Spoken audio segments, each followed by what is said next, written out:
আমার মাওলানাকে যখন প্রশ্ন করা হলো, হুজুর সম্পদ বড় না জ্ঞান বড়? আমার মাওলানা প্রথম বললো জ্ঞানই বড়। তারা বললো হুজুর আমাদের একটু বুঝাই বলেন। আমার মাওলানা কয়, কারো যদি সম্পদ থাকে, সম্পদ কিন্তু পাহারা দিতে হয়, নিরাপত্তা দিতে হয়।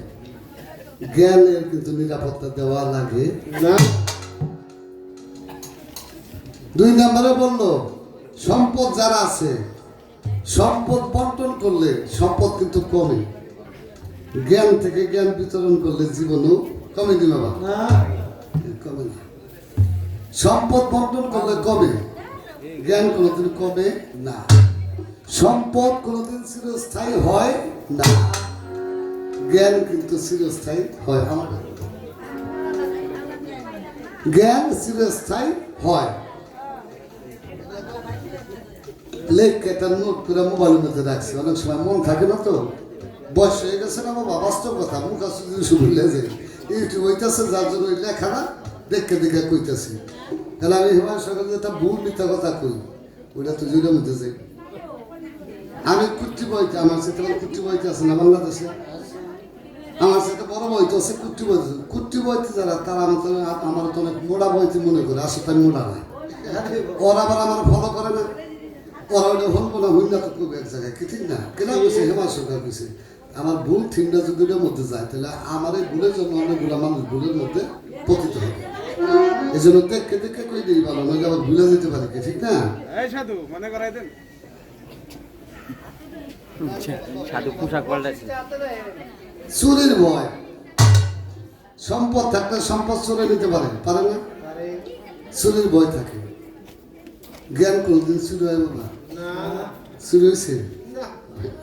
জ্ঞান পাহারাও দেওয়া লাগে না, এটা ওই খোলা জায়গায় ধুয়ে দিল, চুরি হওয়ার কোনো ভয় নেই। আমার মামলানি বলতেছে আর তারা শুনতেছে, দেখে প্রত্যেকটা কোথায় নেই। এরপরে তাকে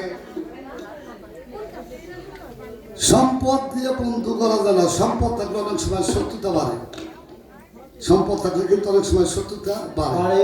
সম্পদের দম্ভ নিয়া বাড়ে না বাবা। জ্ঞানী মানুষ হলো শত্রুকে বন্ধু রূপে পরিণত করে। যার মধ্যে জ্ঞান আছে সে শত্রুকে বন্ধু বানাইতে পারে। হৃদয়কে আলোকিত করে। যত সম্পদ থাকুক, টাকা পয়সা, ধন সম্পদ, 20 তলা বিল্ডিং আছে, অন্তরে কিন্তু আলো ঢুকে না। আসেন এরকম মানুষ? হৃদয় আলোকিত হয় না। জ্ঞান দ্বারা কিন্তু হৃদয় আলোকিত করা সম্ভব। শুধু হৃদয় না, আরো কয়েকজন মানুষের হৃদয় আলোকিত করা সম্ভব। আমার মাওলানা বলে, দেখো জ্ঞান বড় না সম্পদ বড়। এরপরে লাস্টে বলল সম্পদ কয়েকদিনের জন্য নিঃশেষ হয়ে যাবে, জ্ঞান কিন্তু মৃত্যু পর্যন্ত তার সাথে যাবে, থাকবে, মরা পর্যন্ত সম্পদ থাকবে। আর একটা প্রশ্ন, বিশালতা, সম্পদের কোনো বিশালতা নাই। কারো 5 কোটি আছে, দেবে আপনার সাথে 10 কোটি টাকার মালিক আছে, আছে না? আপনার সাথে বড় আছে। জ্ঞানের বিশালতা অনেক বড়। জ্ঞানের বিশালতা হলো সমুদ্রের সমতুল্য। অর্থাৎ জ্ঞানী ব্যক্তির সাথে সম্পদশালীর জীবনও তুলনা হবে না। জ্ঞান হলো সবচেয়ে বড়। জ্ঞান দ্বারা সম্পদ আহরণ করা যায়, সম্পদ দিয়ে কোনোদিন জ্ঞান আহরণ করা সম্ভব না। এই 10টা মীমাংসা যখন আমার মাওলানা দিল, তারা বললো হুজুর আপনার কথাটাই ঠিক, আপনারটাই ঠিক। এই একটা প্রশ্ন।